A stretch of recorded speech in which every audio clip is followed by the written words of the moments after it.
Spiritual aspirants frequently complain about the obstructions provided by the physical body.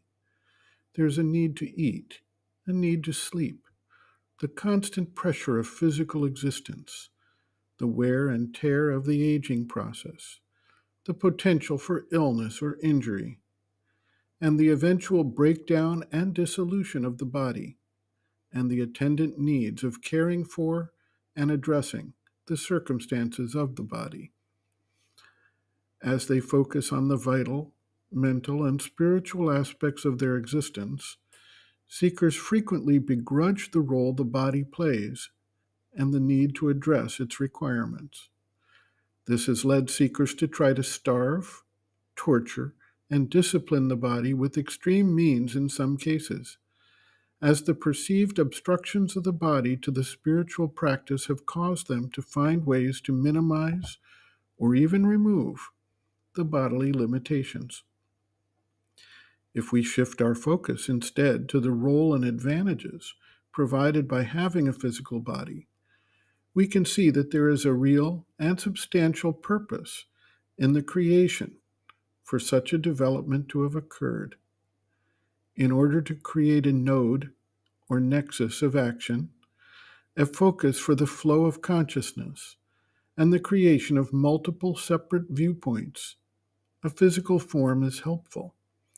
The fluidity found in the mental and vital planes is not conducive to this type of fixity, and thus has its difficulties in terms of a systematic development through time of a particular focused line of development.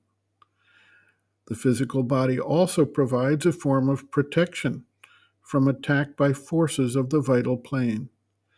The very existence of the physical level implies that change has to follow a process and takes time and effort, and thus slows down, disrupts, or even in many cases prevents vital forces from intervening and destroying the focus of the life. The mother writes, quote, "If your body were not made in the rigid form it is, for it is terribly rigid, isn't it?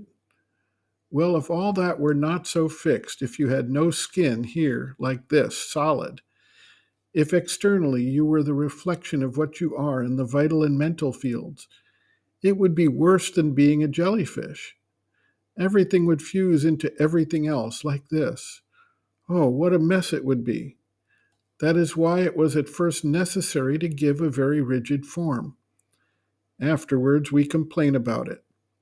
We say, the physical is fixed. It is a nuisance. It lacks plasticity. It lacks suppleness.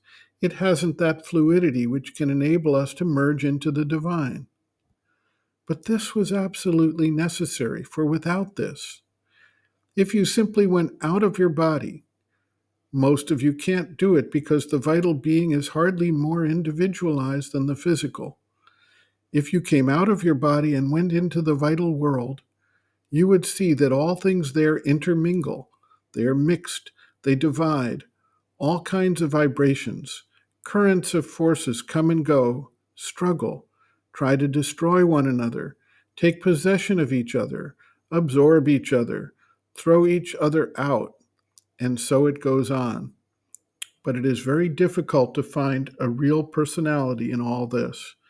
These are forces, movements, desires, vibrations. There are individualities, there are personalities, but these are powers. People who are individualized in that world are either heroes or devils." End quote. Reference, Sri Aurobindo and the Mother, Our Many Selves, Practical Yogic Psychology, Chapter 3, Becoming an Individual, pages 110 to 111.